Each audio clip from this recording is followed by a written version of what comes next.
Angkatan Udara Amerika Serikat telah berulang kali membuktikan diri sebagai penguasa langit. Armada udara mereka dilengkapi dengan sejumlah teknologi canggih yang sejauh ini hanya bisa diimpikan oleh lawan-lawan mereka. Namun, pertanyaannya adalah, pesawat mana yang paling mengesankan dalam arsenal mereka, dan dapatkah Cina bersaing dengan Amerika? Mari kita telusuri masa depan Angkatan Udara dalam video ini. Kita mulai dengan salah satu program paling menjanjikan dalam sejarah Angkatan Udara Amerika Serikat, dominasi udara generasi berikutnya. Cabang militer ini tengah mempersiapkan untuk menyediakan Paman Sam dengan sekitar 200 jet tempur generasi ke-6 terbaru, masing-masing bernilai setidaknya beberapa ratus juta dolar. Sekretaris Angkatan Udara Frank Kendall menggambarkan pengembangan program ini yang dimulai pada tahun 2014. Setahun kemudian, DARPA meluncurkan inisiatif inovasi dirgantara untuk menciptakan prototipe pesawat FX yang menunjukkan teknologi potensial bagi pesawat tempur masa depan.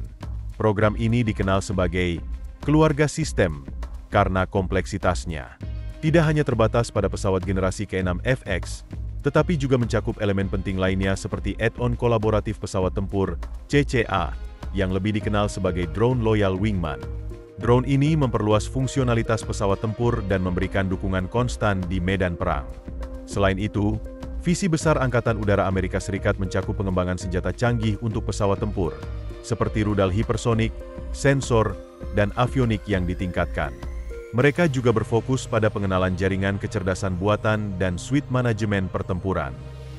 Mesin siklus adaptif yang canggih sedang dikembangkan melalui program transisi mesin adaptif, AETP, dan propulsi adaptif generasi berikutnya, ENGAP, yang menjanjikan untuk menghadirkan mesin siap tempur pertama paling cepat pada tahun 2025 ini. Jet tempur FX, yang menjadi fokus perhatian, seringkali disebut dalam konteks rencana Angkatan Udara untuk tahun 2030 hingga 2031. Menurut Jenderal Mark D. Kelly, Kepala Komando Tempur Udara, rencana Cina untuk mengembangkan jet tempur generasi ke-6 memiliki kesamaan yang signifikan dengan inisiatif Amerika Serikat. Para spesialis menyoroti penggunaan kecerdasan buatan sebagai aspek kunci, yang dirancang untuk mengendalikan sistem pesawat tempur dan memberikan dukungan langsung kepada pilot dalam situasi darurat. Perangkat lunak dan avionik yang ditingkatkan secara teratur akan mengintegrasikan semua platform udara ke dalam satu hub digital, memanfaatkan drone-drone yang beroperasi secara kolaboratif. Cina juga telah memperlihatkan beberapa rendering dan mock-up jet tempur siluman tanpa ekor di berbagai pameran udara dan video yang diproduksi oleh industri penerbangan Cina. Namun, informasi spesifik mengenai karakteristik pesawat masa depan ini masih sangat terbatas. Di sisi lain, pada tahun 2031, Angkatan Udara Amerika berencana untuk mengakhiri layanan F-22 Raptor yang legendaris.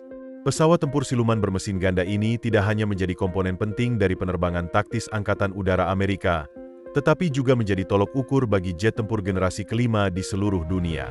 F-22 menjadi salah satu akuisisi paling diinginkan oleh sekutu Amerika. Namun, karena hukum federal, pesawat ini dilarang untuk diekspor guna melindungi teknologi siluman dan karakteristik rahasianya. Subsistem F-22 dirancang untuk terus ditingkatkan sepanjang siklus hidupnya. Di antara pembaruan yang signifikan adalah integrasi sistem amunisi baru, termasuk amunisi serangan langsung bersama, JDAM, dan bom berdiameter kecil, SDB, yang meningkatkan kemampuan tempur pesawat tersebut.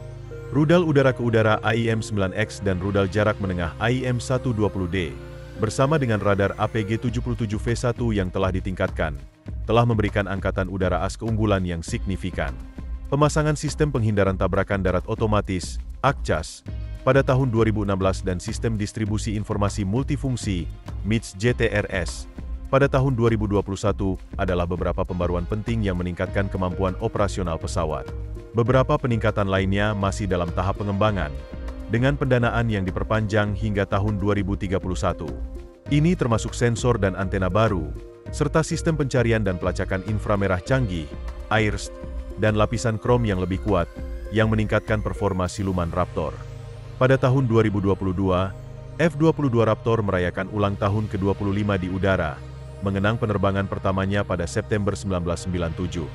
Meskipun ada pembicaraan berulang mengenai penonaktifan pesawat ini, F-22 terbukti terlalu berharga untuk ditinggalkan, setidaknya hingga pengenalan teknologi baru seperti NGAD. Praktik di lapangan menunjukkan bahwa F-22 melakukan tugasnya dengan sangat baik, bahkan dalam menghadapi tantangan baru, seperti balon mata-mata yang dilaporkan berasal dari Cina. Di sisi lain, F-35 Lightning II, meskipun dirancang untuk tujuan yang berbeda, dengan cepat menjadi bintang dalam jajaran pesawat tempur siluman. Pada tahun 2022, Lockheed Martin mengumumkan bahwa mereka telah merakit bagian ke-1000 dari F-35. Meskipun F-22 dan F-35 memiliki peran yang sangat berbeda, dengan Raptor fokus pada superioritas udara dan pertempuran udara, sementara Lightning II dapat melaksanakan serangan ground attack. F-35 telah membuktikan dirinya sebagai jet tempur paling populer untuk ekspor. Partisipasi internasional merupakan aspek kunci dari program Joint Strike Fighter. Banyak mitra asing menunjukkan minat yang aktif terhadap pesawat tempur siluman Amerika, berupaya untuk memodernisasi angkatan udara mereka dengan mengganti armada mereka dengan pesawat siluman terbaru dari Lockheed Martin. Menurut tim Lockheed, perangkat lunak sistem misi, khususnya untuk sintesis sensor, telah menjadi salah satu tantangan utama dalam program pesawat tempur dan penyebab penundaan yang signifikan. F-35 dirancang dari bawah ke atas dengan prosesor sensor dan perangkat lunak yang ditingkatkan, membentuk hub digital untuk platform udara canggih Amerika.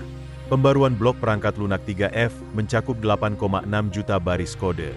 Salah satu komponen krusial dari keberhasilan F-35 adalah silumannya, yang dicapai dengan meminimalkan penampang radar atau RCS melalui teknik meratakan tepi panel kulit dan menutupi permukaan mesin serta turbin. Para pencipta juga mempertimbangkan pengalaman dari F-22, sehingga kulit metserat penyerap F-35 menjadi lebih tahan lama dan memerlukan perawatan yang lebih sedikit untuk mempertahankan kemampuan siluman. F-35 dilengkapi dengan 2 teluk senjata internal yang dapat menampung berbagai modul tempur. Arsenalnya mencakup rudal udara ke udara JDAM, amunisi udara ke permukaan, bom Paveway, senjata jarak jauh gabungan, amunisi klaster JSOL, GBU-39, GBU-53B dan SDB-2, serta rudal anti-tank SPR-3. Yang paling penting, sekitar 95% dari bagian yang diganti di lapangan adalah bagian yang terpisah, sehingga tidak memerlukan komponen pesawat lainnya untuk dilepaskan guna mendapatkan bagian yang diinginkan. Meskipun memiliki rencana ambisius untuk NGAD, Amerika bertujuan untuk memastikan bahwa F-35 akan membentuk sebagian besar dari penerbangan taktis manusia Angkatan Udara, Angkatan Laut, dan Korps Marinir selama beberapa dekade mendatang. F-35 juga berpotensi menjadi andalan Angkatan Udara NATO dan Sekutu Amerika untuk beroperasi hingga tahun 2070. Sebagai pesaing, Chengdu J-20 dari Cina dianggap sebagai jet tempur siluman multiperan pertama yang digunakan oleh Angkatan Udara RRC. Sekilas, jet tempur ini tampak sedikit lebih besar daripada F-22 dan F-35, menunjukkan ukuran yang lebih besar namun tetap memiliki keunggulan dalam teknologi siluman. Konfigurasi sayap ganda yang dikenal sebagai pola canard digunakan untuk mengoptimalkan aliran udara dan mencapai kinerja aerodinamis yang lebih baik. Meskipun terdapat perbedaan dalam bentuk sayap, badan pesawat Chengdu J-20 terlalu mirip dengan badan pesawat F-22, dengan 2 knalpot mesin dan bodi utama yang melengkung. Keunggulan utama F-22 adalah kemampuannya untuk mencapai kecepatan jelajah super dan mempertahankannya tanpa memerlukan afterburner, sebuah peningkatan teknis yang signifikan. Mesin WS-15 terbaru yang dikembangkan oleh ahli Tiongkok juga berpotensi memberikan kemampuan serupa kepada jet tempur mereka. Pada Maret 2022, media pemerintah Tiongkok mengumumkan pengujian WS-15 dan melaporkan peningkatan kinerjanya, meskipun tanpa rincian spesifik. Menurut berbagai sumber, Tiongkok telah membangun antara 150 hingga lebih dari 200 unit jet tempur generasi kelima, sementara Amerika Serikat memiliki armada 187 F-22 Raptor yang operasional dan 450 F-35 Lightning II dalam berbagai modifikasi. Jet tempur bukanlah satu-satunya pesawat siluman dalam arsenal Angkatan Udara Amerika dan Tiongkok. Pembom berat legendaris B-2 Spirit dari Northrop Grumman juga merupakan contoh nyata dari teknologi siluman. B-21 Raider, yang bersiap untuk melengkapi kekuatan udara Angkatan Udara Amerika Serikat selama beberapa dekade mendatang, dapat dianggap sebagai evolusi dari B-2. Meskipun B-21 lebih kecil, dengan kapasitas setengah dari B-2 yang mampu membawa 60.000 pon, dimensi yang lebih kecil ini memberikan keuntungan signifikan dalam hal siluman dan jangkauan. B-21 dirancang untuk membawa cukup bahan bakar untuk kinerja jarak jauh, dan setelah program peningkatan pada 2004, kapasitas angkutnya meningkat dari 16 JDAM menjadi 80 JDAM. Nasib serupa mungkin juga akan menyusul Raider yang dikembangkan dengan prinsip modularitas, memungkinkan untuk menerima senjata dan perangkat lunak terbaru, termasuk sistem baru yang sedang dalam tahap pengembangan, seperti senjata laser hipersonik dan kemampuan peperangan elektronik yang ditingkatkan. Sementara itu, Tiongkok juga mempersiapkan penerbangan pertama pembom siluman H-20.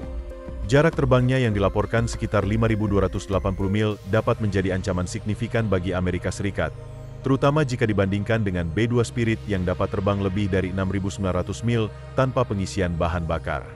Jika Tiongkok dapat meningkatkan jangkauan H-20, pesawat ini tidak hanya akan mengancam Filipina, Jepang, dan Laut Cina Selatan, tetapi juga Guam. Di bidang drone tempur, persaingan antara Angkatan Udara Amerika Serikat dan Tiongkok juga semakin ketat.